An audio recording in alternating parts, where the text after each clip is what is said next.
morning, everyone. You're listening to 96.5 The Odyssey, Spokane, Washington's #1 smooth jazz radio station. And next up on the disc, Boys Who Crime, the only podcast where two electrical engineering students try to explain why people break the law using decision trees and logic gates. Yeah, it's not exactly Ohm's law, but you might be surprised how well criminology pairs with engineering thinking. I'm Owen, and like Brian said, we're seniors in electrical engineering who took this criminology elective and ended up way more into it than we expected. And for our final episode, we're going big. We're diving deep into rational choice theory, one of the most widely used and sometimes overused theories in criminal justice. We're focusing especially on how this theory plays out in white-collar crime and juvenile crime, because those two categories couldn't be more different. Right. One is your corporate embezzler making shady trades in a corner office. The other is a teenager maybe shoplifting or tagging a wall in their neighborhood. But rational choice theory gets applied to both, and we wanted to figure out whether that really makes sense. Before we jump into the nuts and bolts, let's just pause and talk about who should care about rational choice theory, because it's not just criminologists. Nope. This theory is relevant for a whole range of people. Policymakers, for sure, since RCT has shaped criminal justice laws, sentencing guidelines, and policing strategies for decades. Social workers and educators too. They're often on the front lines, trying to prevent crime before it starts. Understanding how decision making works, or breaks down, can help them design better interventions. And believe it or not, business leaders and corporate compliance officers, white-collar crime is still a massive issue. Companies need to understand how and why employees might rationalize illegal behavior so they can create environments that reduce those opportunities. And of course, for any students or young professionals interested in how theory connects to real-world problems, from law to psychology to, yes, even engineering. Honestly, anyone who wants to understand why people do what they do and how systems can encourage better choices or make things worse should care about this. So let's start at the beginning. What is rational choice theory? Yeah, and at its core, it's pretty straightforward. It assumes that people make decisions by weighing the potential benefits of a crime against the likely consequences. If the reward is high and the risk of getting caught is low, the person may go for it. Right. The theory is rooted in classical criminology, particularly the work of Cesare Beccaria and Jeremy Bentham. Beccaria argued that people are rational beings, and crime can be controlled if punishment is swift, certain, and of course proportionate. Which makes sense if you think of people as optimization machines.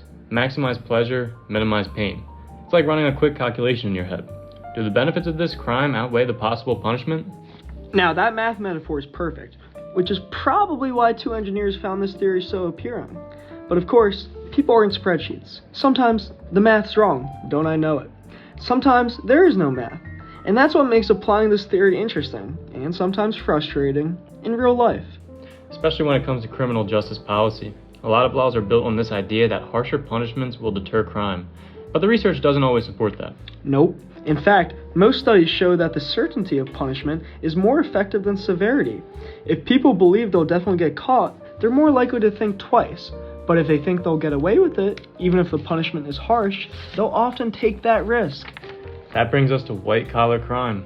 Let's talk about how rational choice theory applies there. Because honestly, this is one area where it fits almost perfectly.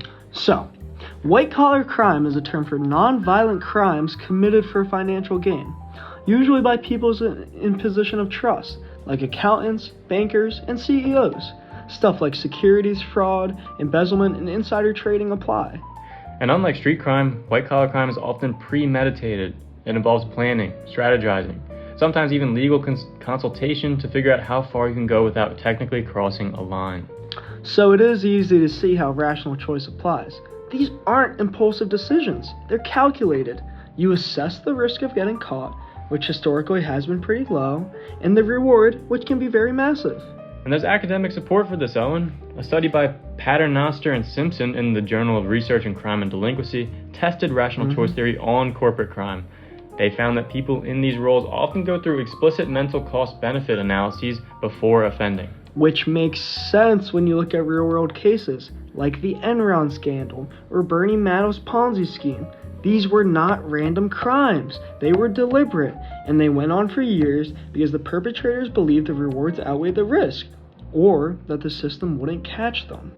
Right on the nose, Owen. That perception of risk is key, because even if punishment is severe, like decades in prison, if someone thinks they won't get caught, the severity doesn't matter. And that's backed up by rational choice theory and the research around deterrence. Our textbook by Schramm and Tibbets talked about this. They emphasized that increasing the certainty of punishment is the most effective way to deter crime, especially white-collar crime.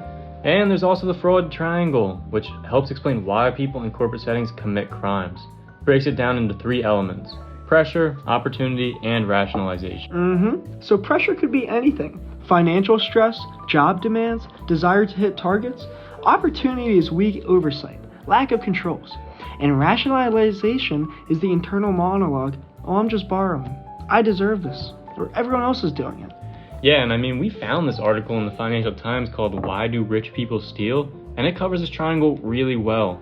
The idea is that people can be extremely successful and still steal. Not because they're desperate, but because the system allows it and they can justify it. Now, you know what case really shows this in action? The Theranos scandal, Elizabeth Holmes. For sure. One of the wildest white-collar crime stories of our time. So for those who don't know, Elizabeth Holmes was the CEO and founder of Theranos, a health tech startup that promised to revolutionize blood testing. The pitch was that a single drop of blood could run hundreds of tests, cheaper, faster, less invasive. Yeah, she raised nearly $1 billion. Yeah, $1 billion. Got major investors like Rupert Murdoch and the Walton family on board. At one point, the company was valued at $9 billion, but the tech didn't work at all. The machines couldn't perform most of the tests they promised.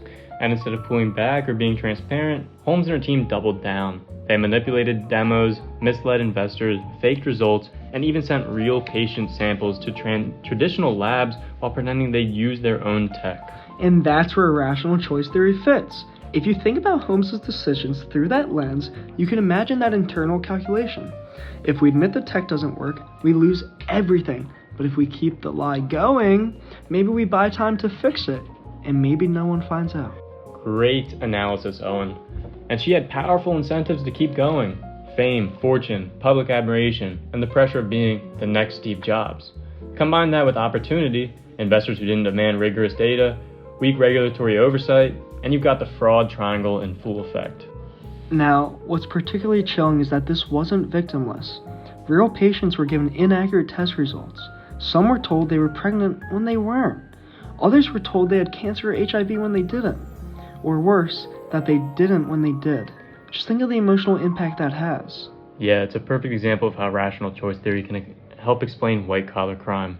Holmes wasn't acting irrationally. She was making cold, strategic decisions based on risk and reward. The problem was the system didn't present enough real risk to outweigh the reward until it was too late. So what do we learn from this? First, systems need transparency. Regulators need real access to data. Whistleblowers need protection. And investors need to stop relying on charisma and buzzwords instead of verifiable science. And second, punishment needs to be real and public.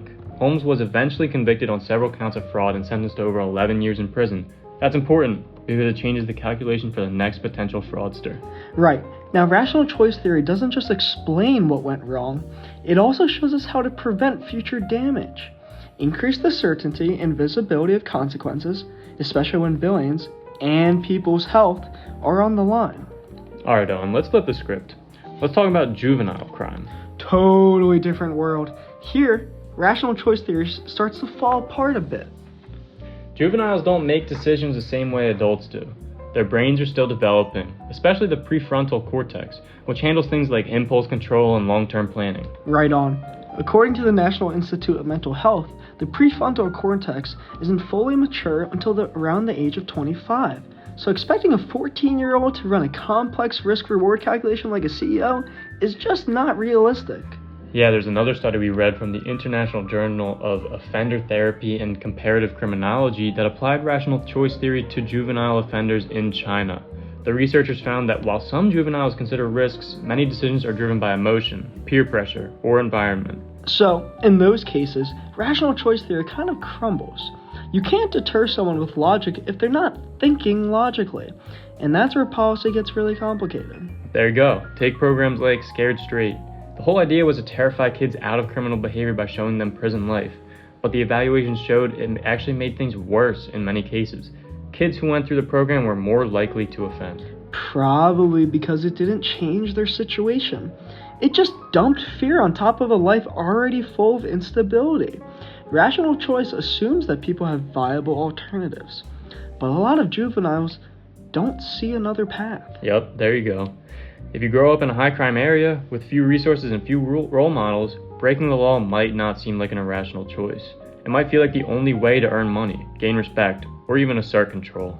That's why so many modern juvenile justice reforms have moved away from deterrence and towards rehabilitation. Things like restorative justice, mentorship programs, and trauma-informed care. Because those strategies focus on building a different decision-making framework. They don't just say, don't do crime.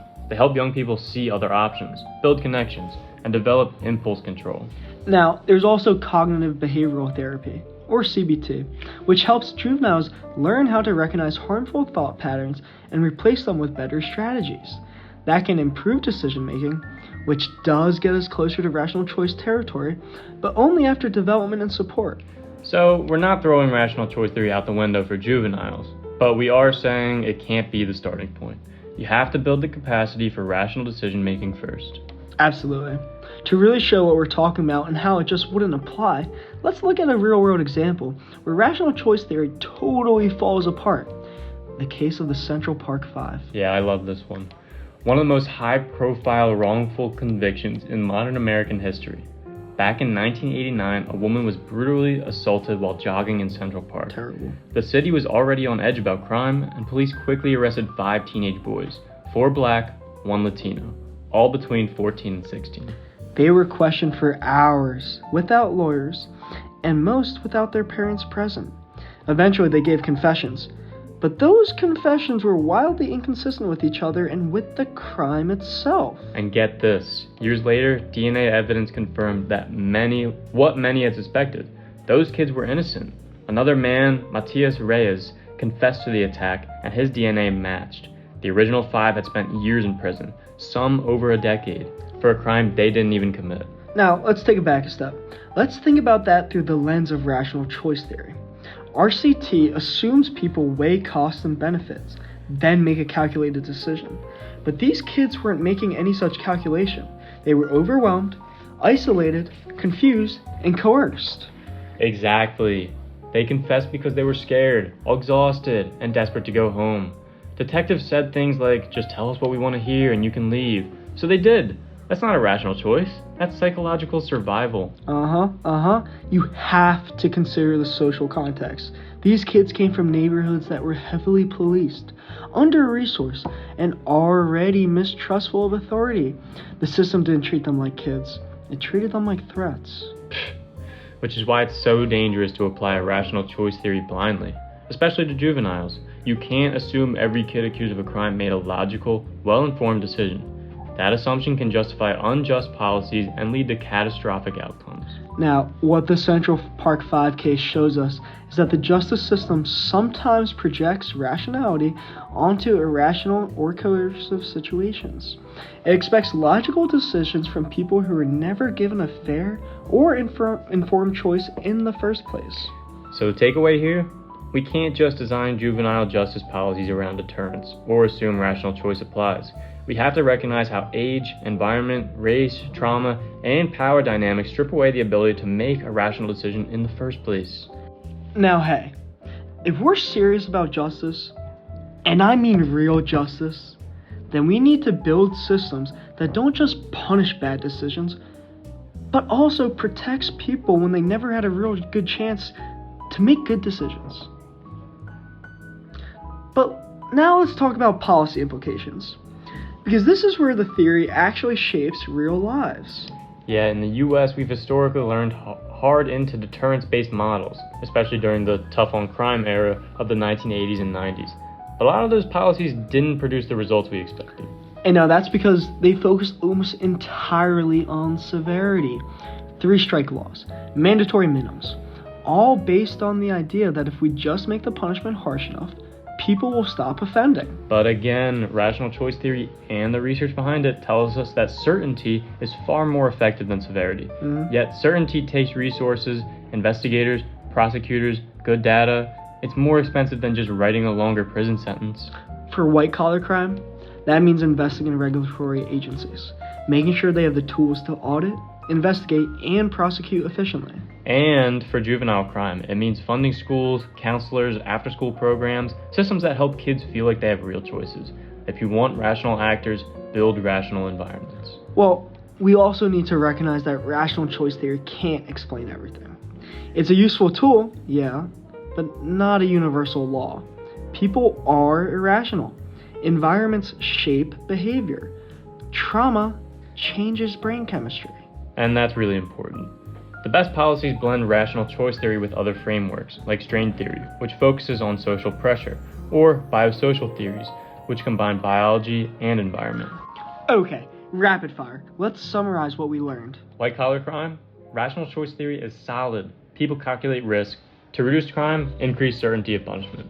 Juvenile crime, much more complicated. Rational choice may apply later, after development and support, but not up front. Focus on rehabilitation, not just deterrence. Policy? Don't over-rely on severity. Invest in certainty and in systems that create better choices. And finally, rational choice theory isn't a silver bullet, but it's still a powerful framework when used correctly and in the right context. Before we wrap up, let's just take a second to talk about why, as electrical engineers, this topic actually matters to us. We're not planning to work in criminal justice, at least not directly. But many of us will end up working for large firms, corporations, tech companies, utilities, maybe even defense contractors. And in those environments, understanding ethical decision-making is critical. Exactly. We might not commit white-collar crime ourselves, and we definitely won't, but we could be in situations where unethical behavior is happening around us. Data manipulation, cutting corners on safety, conflicts of interest. Recognizing how rational choice theory explains or fails to explain those choices could help us navigate that. Plus, engineering is increasingly involved in systems design that affects public safety and security, whether it's developing AI, managing infrastructure, or working with sensitive data. Our decisions can have huge ethical consequences. So while this started as a criminology elective, the ideas we've explored about decision-making, accountability, and how to design better systems will follow us along after we turn in this project. Honestly, that's been one of the coolest surprises of this whole class. So if you liked today's deep dive, hit follow, leave a review, and tune in next week for more criminology conversations. And stay tuned next week where we tackle routine activities theory and how your Starbucks run might accidentally make you a crime target. Oh, Owen. Until then, stay safe, stay smart.